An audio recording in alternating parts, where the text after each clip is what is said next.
ألم نجعل له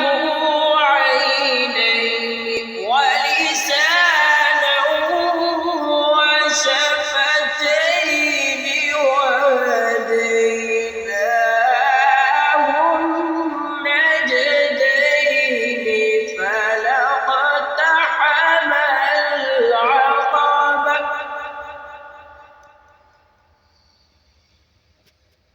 وما أدراك ما العقبة